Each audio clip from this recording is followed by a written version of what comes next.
picture of me taken on Christmas Day 1999.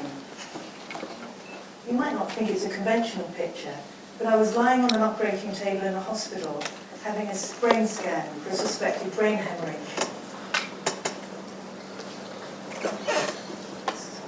The scan proved negative, there was nothing wrong with me.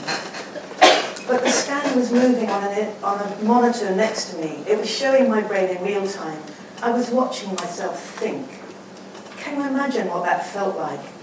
My brain was looking at its brain. It was completely mad. And in that moment of watching myself think, I just thought, where the hell is the me in all this? So after that moment, I would never be the same as an artist. I wanted to track down the relationship between the physical brain, what lives in there, and this very simple feeling we have every morning when we wake up, just being ourselves. This is me holding a human brain. It was very, very different than I expected. It was larger, and I sort of cuddled it. It was an object and a subject at the same time. And that distinction is very interesting in trying to sort out the relationship between the brain and the self. What is this piece of flesh that conjures up the magic of consciousness, that conjures up every day the feeling of being ourselves? We have lots of different organs in the body. We have a heart, we have a kidney, we have a liver, and lots of other bits and bobs. But nothing has the magic of a human brain. We live in very, very interesting times. Neuroscientists are trying to track out the workings of the brain. Nobody knows what consciousness is. It's likely to be formed in the processes of the brain, whatever that means. But what scientists have given us are brain scans, the thing I was looking at on that operating table. Brain scans are just human anatomy. They just show the structure of the brain. But they're beautiful. I think, look at this, it looks like a Chinese print. And there's me on the operating table wondering if I'm going to die, having an aesthetic reaction. I mean, it's just bonkers, but that's what human life is like. But more than that, what is a brain scan showing? Just the anatomy of the brain. But I think for patients who've had brain scans, and I've talked to many of them, they feel that the brain scan also signposts interiority, the self, the me, what it feels like to be me, what it feels like to be you. And so for an artist, I think that imagery is really profound. And I've taken that imagery to explore portraiture in my work. It's no longer good enough for me to see the external surface of someone. I want to know how the whole person comes together. This is an image I made. It's called Cogito Ergo Sum. I think, therefore I am. It's a brain scan, but I've slipped in a bit of imagination. This is the thing. 3.5 pounds of fatty tissue that sits in the dark vault of our skulls. It's just amazing. How does it conjure up the self? The self is a tricky thing. You're not born with a self. As a baby, you're born with a potential for a self. And it seems to me we spend our whole lives growing into ourselves. But the self also is fragile. My father had a stroke and he lost the ability to speak. And every night my mother used to hang objects on hangers around the room. And he would learn to identify them. And as he learned to speak again, new pathways must have been formed in his brain. So the brain is a plastic, ever-changing thing. We all know, our friends and relations have had brain tumours, our grandmothers have Alzheimer's. Their sense of self gets lost. And I wanted to find out more about the human brain, so I went back to the doctor who'd done that brain scan to me on that Christmas morning. I got permission to work with him and to see 30 other patients, all of who'd had some trauma to their brains, having scans. And I was looking inside their minds. It was such an intimate, privileged place to be. I watched brain tumours and I drew as I sat there and watched. Every single brain was different. The anatomy of a brain is not the same for everybody. Everybody's brain is as individual as their faces. I was fascinated by that. But I was also aware that the next morning these people might not be the same person, the same self as they were the day before. And I wanted to try and make work that explored that. So the location drawings, the colour drawings here, I then translated into etching, which is the blue and white pictures on the other side. Etching is great for me. White lines of etching look like X-rays, and I began to make explosions on the surface of the plate to suggest a visual approximation to the chemistry of the brain. I wanted these pictures to look as if they might move off the page at any moment, because the self is temporary. You wake up every morning, yourself plus one more day. The person who was eating lunch a few hours ago doesn't exist anymore. I'm just here in this moment. When you go home tonight, the person here isn't here anymore. It's philosophical stuff that I think is really fascinating. This is an image I made. What does an idea look like in your mind? This looks scientific, but it's purely me playing with the anatomy. Another picture is self-portrait. Again, a brain scan with a self showing. It could never be shown, I'm sure, by real imagery. So I think art looks at these things and asks questions about what is the relationship between the self and the brain, which maybe scientists can't ask in the same way. The work so far I've done have been quite abstract, and I wanted to start looking at individual people because as an artist who likes to make portraits, I like to work with real people, and their stories are very important to how I understand this relationship between the self and the brain. These were three people in the late 80s. Joan on the left, Peggy in the middle, and Mary on the right. They all had different types of dementia, and I was lucky enough to spend many hours talking to them and making these portraits of them. I also found out that one of the things that sort of blocks in the brain and stops the self being itself is the plaques that form in Alzheimer's.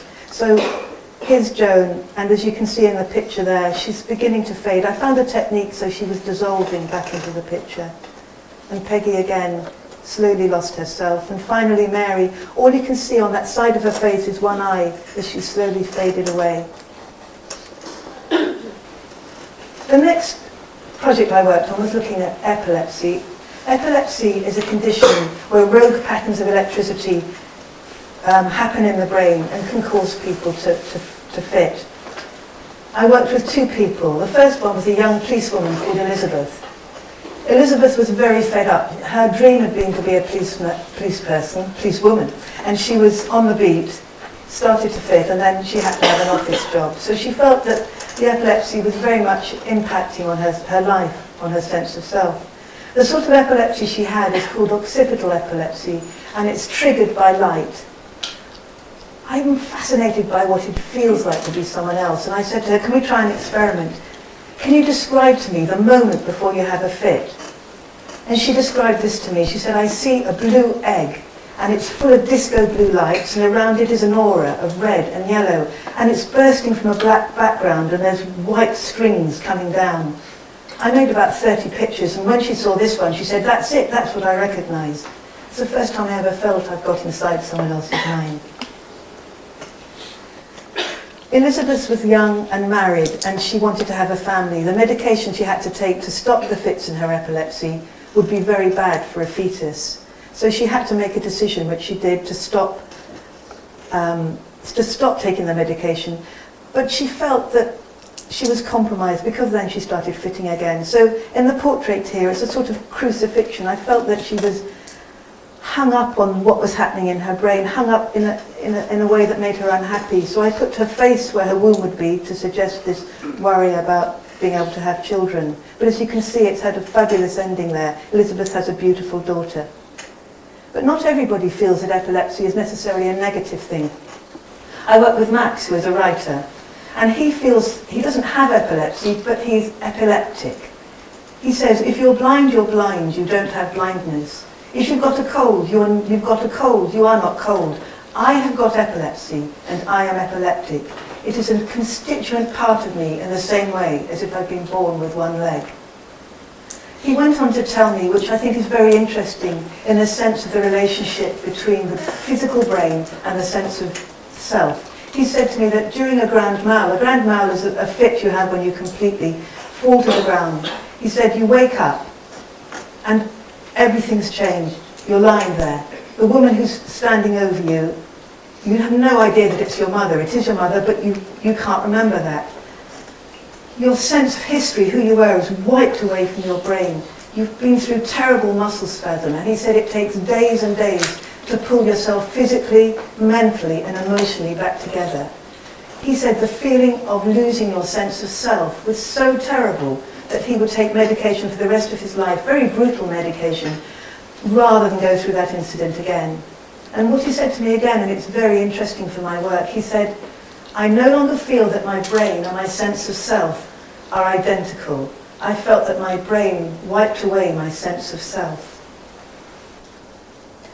That got me thinking about the brain as object again. Brain scans, interesting as they are, they're sort of digitalized pictures. They take you one step away from the human brain. So I went to the brain bank at Hammersmith Hospital and said, can I make a print from a human brain? It's an ethical question, I got permission to do it. And I was allowed to print from the human brain of a very generous person who I don't know who it was, but who donated their body to science in the interest of serving all of humanity. The brain slices were cold, flat, and had no marks on them, but I got this etching from them, which to me was exciting, because it seems to me three-dimensional. It seems to have consciousness shining back out of it. So it's a picture of the potential of a brain, what a brain does. It's slightly magical. My latest project I'm working on is to do with sleep. Everybody sleeps. We have to sleep, otherwise we'll die. Sleep accounts for 1/3 of our lives, unless we're terrible insomniacs.